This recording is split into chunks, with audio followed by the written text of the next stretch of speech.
Hello and welcome back to the Karma Stories podcast. I'm Rob and I hope you are having a wonderful day today. Today I have 3 stories for you from the Malicious Compliance subreddit. The Karma Stories podcast is published to all major podcasting platforms, and you can also read along on YouTube under our @Karma Stories podcast handle. Alright, on to the stories, let's jump right in. This story comes to us from OKP3414. You are not to take the company phone and hardware wherever you go. Sure, okay. End up spending $6,000 to get those to me in an emergency. Previous job, worked at a company that was regulated by multiple powerful government agencies. When they ask for something, they want it pronto, and if the delay was too long, they'd rather have us shut down business rather than wait for data, information, or prototypes. I was given a company phone that I had to take everywhere with me, rotating on-call periods, but I'm expected to be available if crap hits the fan. The phone was a special kind of phone from a fruit company based in California. It wasn't a US-based model. It had 2 different networks, and with some extra tech in it, could jump on whichever was stronger, and maybe even use both at the same time. I'm not sure, but it was good. Needless to say, it should have been pretty expensive. Now, I love nature. I can and have gone camping, oftentimes in remote places, and gone a few days without seeing another human. 18 months into the job, there was a new schedule where I got 3 days of being on call and expected to work a regular 8-hour day, having to live within 20 minutes of work, and then 4 days of being off. This worked pretty amazing for me. As soon as next on-call team doing maintenance, the same work from our department got on, I'd be off on a plane to get another national park under my belt or some remote state park, or whatever I had my sights on. I thought it'd be helpful to carry the company phone I was given along with me in case I was needed. In the year and a half, I was never contacted when not being on call, as we had a strong culture of communications, and the teams knew what they had to know in order to troubleshoot. But nevertheless, I took the company phone along with me. During the trip, the screen got damaged. Not so much that the phone was inoperable, but definitely difficult to use. Got back, went through the forums, and got IT to repair or give me another one. Some manager high up in IT went off and was going on and on and on about how expensive those devices were, how difficult it was to configure them, and how much harder it was to get them in the US, and all the other BS. Then she told me I am not to take the company phone and hardware along with me wherever I go. It is supposed to go between my residence and the office and nowhere else. And she was pretty derogatory about it, even throwing a few large chunks of racism in between. I shot off an email later, keeping my manager in the loop and the department head about confirming what she said. Cue my malicious compliance. A few weeks later, I took my PTO. PTO policy was pretty good, and thus I took off for 3 weeks, and still had over 3 weeks remaining. I did not take any of the company hardware along with me, as per what was stated by some manager who was somewhere in the organizational chart in IT and decently high up. All hands on deck situation arose. My manager was pissed at me not being able to answer the company phone. Wasn't like I was in the woods at my very dear cousin who just had twins and a very difficult delivery. I took care of my cousin while her husband looked after the kids. Manager had to get me on my own phone, and she had to go through some of my work friends for my personal phone, since I was pretty good at not giving out my personal contact info to people at work. Why aren't you answering the company phone? I'm not at home. I don't have my company phone with me. Never mind. Get back online immediately. We have an all hands on deck situation. Sorry, I do not have any of the company hardware with me. Manager starts getting mouthy. Why? A bunch of expletives. This manager in IT said I wasn't to take company hardware along with me wherever I go. What? When did that happen?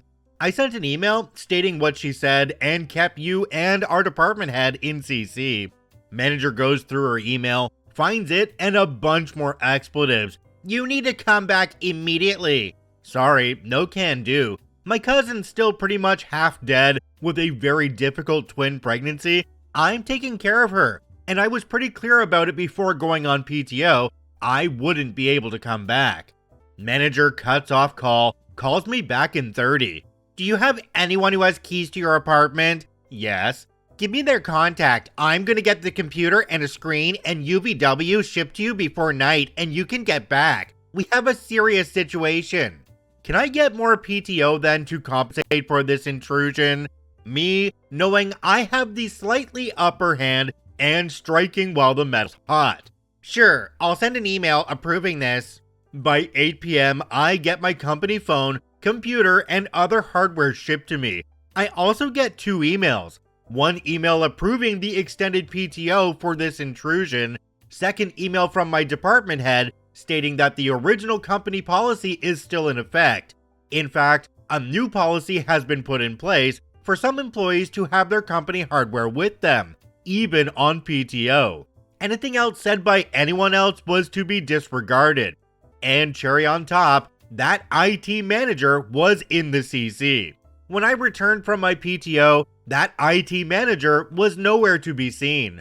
Turns out, she had been demoted. She couldn't digest that and quit. The company had to spend over $6,000 to ship it on the same day and get the hardware to me. OP added an edit down at the bottom. It says edit. As so many people have been pointing out, it wasn't a win for me. Don't be contacting during time off. Now you gotta carry phone and laptop, risk management of the company, and so on. First, I probably wasn't needed. As I said, we had a good communications culture, so alternate teams were aware, and it wasn't like I was the only one who'd be able to do it.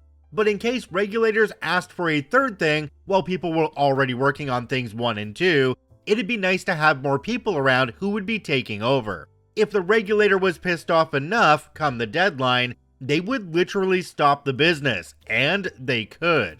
Second, the employer was pretty good about not contacting people being off or on PTO. And if someone was contacted, they were given more time off or more days for PTO. People were happy, a few were grumpy maybe, but it was reasonable. Third, yes, some people may or may not see this as a win, and I get your point. Then again, this is not Europe. The downside? This industry is literally 5 times in US versus in Europe. Fourth, people in management were understanding, since I was available but away. I would be utilized only if the ones already working were overloaded, but they wanted me available. Thankfully, I really wasn't utilized. Fifth, destroying someone's career? I didn't do that. They did it to themselves. She was pretty high up in the IT chain, and I agreed to follow what she said. Consequences: IT doesn't have a business overview, but a small horse-like view of business through the lens of IT. She should probably have consulted a few more folks instead of being in a rage fit and throwing a tantrum. Jumping down to the comment section on this one, we have one from a user called the Prophet Enoch. It says, people are expected to be on call when they're using PTO? A commenter called Grey Wolf AU responded to this one and said, yeah, F that. If I'm off and at a family situation at that, then they know where they can stick that conversation. Okay, a few things jumped out to me here. Number 1, some of OP's work friends gave away OP's personal phone number. Excuse me? Were they worried for their jobs or something, and they figured they had to give out that personal information? Those friends would get a stern talking to if that were me, and maybe more than that. Then we need to touch on the fact that the boss was asking if somebody had keys to OP's place so that they could go and get the equipment and send it to OP. Wait, what? Were they actually asking to go into OP's personal home and get that equipment to mail it out, and OP agreed?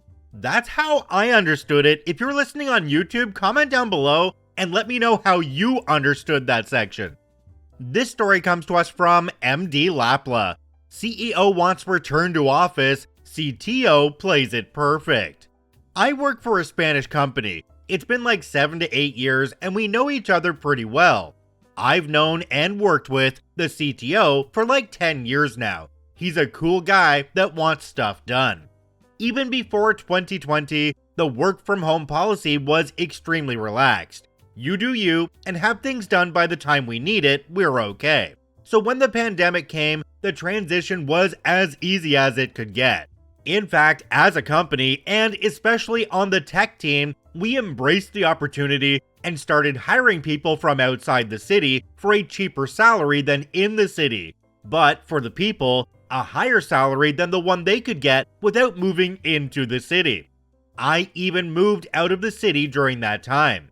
Since CTO didn't want to be a sales guy, the company hired a CEO in 2021, an Englishman that came highly recommended and was stationed in his rural house in the English countryside. Looked like a cool, relaxed guy for a while. Once the pandemic ended, he started pushing rather heavily for a return to office for everyone. He made polls, lengthy emails to everyone about how this fostered relationships and whatnot. He got really pushy, even complaining to CTO about it. So every time he came to Spain, people that lived around the city would go to the office just to be there, so CEO was happy. And then, one time, CTO decided that he had had enough about the whole return to office mandate and CEO complaining. So, on a random meeting of the tech team, CTO said, "Okay, next Tuesday, I want everyone in the office. If you live far away, book a train, drive, whatever you have to do, I'll pay, but be here." And so we did. That Tuesday, every single one of the tech team, including people that took a 2 or 3 hour trip to get there, was in the office. Guess who wasn't there? Yeah, the CEO. So CTO took a picture, emailed it to CEO, saying something along the lines of, "If you can't lead by example, don't push my people to do things that don't work." And we went to have a relaxing lunch and beers type of day. Aftermath: return to office mandate never came to fruition. CEO was out of the company a year later. We closed the office since everyone works 100% of the time from home. And to his dismay, CTO is now CTO and acting CEO, and things are going smoothly. Jumping down to the comment section on this one, we have one from a user called Rancid Horse. Yeah, that's not appropriate. It says, "The CTO was already the CEO, he was just in denial." A user called Klingon Bloodwine replied to this and said, "In my experience, some of the best bosses and managers are the ones who wanted it the least. They have the skills needed to do the job, but lack the crappy micromanaging attitude." Yep, love this one. CEO is sitting at home while he wants everybody else to be in the office and working from there. There's something to be said for leading by example, and if your example is that you're going to stay at home, then your employees should be allowed to work from home as well. This story comes to us from Colonel Baby. "I don't know how to fill your cup up all the way." Okay. "For many years, I was the opening server or bartender for the weekend breakfast at a country club in a gated community for active adults. Technically, it was 65 and up, although up to 10% of the population could be 55 to 64. However, that was never an issue. I would say most were 70 and up. I've never minded customers who were picky and complicated as long as they weren't jerks. I've learned how to put up with a lot. My goal was to give everyone exactly what they wanted as efficiently as possible. And since the majority of the clientele were regulars, it became fairly easy to remember everyone's particulars. I had a regular in his mid to late 70s who was a crankly old thing, but harmless. His ribbing was easy to ignore for the most part. I knew what he wanted, got it out, got my tip, and carried on. Heck, sometimes we even got along. He was either by himself, with a friend from outside the community, with his 2 sons, or the whole lot of them. Despite being a brunette, he always called me, and most other women working, Blondie. Our universal name, apparently. "Hey Blondie, get me a top off. Hey Blondie, I need some more ketchup." and he was just generally pessimistic, like someone had pissed in his Cheerios. His sons always gave me apologetic looks. I would shrug or laugh something off, and they'd tip me a bit extra. He would tap his coffee cup if he needed a refill. Hey, I don't mind. Don't need to get in a whole conversation. I get in, get out, and on to checking the next table. I would always fill a cup to about 3/4 inch from the top. Seemed reasonable, and no one had ever complained. These aren't large cups, but it was enough room to add cream or sugar, or to just not spill on yourself. After a year or two, that was no longer acceptable. He randomly started making comments about how I, or others, didn't know how to fill a cup up. I would usually smile, joke, and add a bit more.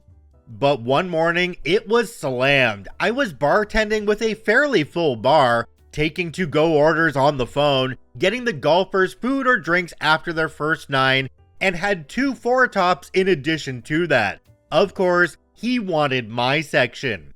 It was busy, but I was sailing.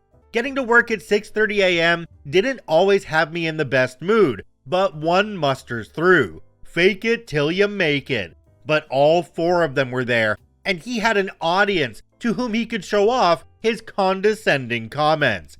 His mighty prowess cutting down a 25-year-old woman and putting her in her place. He had already complained about my inability to pour a proper cup of coffee. I was going to greet a table when all of a sudden he says, "Hey Blondie," and taps on his cup. So, with a crap-eating grin, I filled it to the very tip-top, not even a drop spilling out. His son's eyes grew large. He started to sputter, trying to ineloquently say that's not what he wanted. No, sir, I never know how to fill a cup. Wouldn't want to have that. He grumbled, of course, and his son's eyes finally started twinkling. They finished their food, paid, and left. He never did complain again about my inability to refill his coffee. My revenge was minor, but the satisfaction was sweet. Gotta get joy in that industry somewhere, right?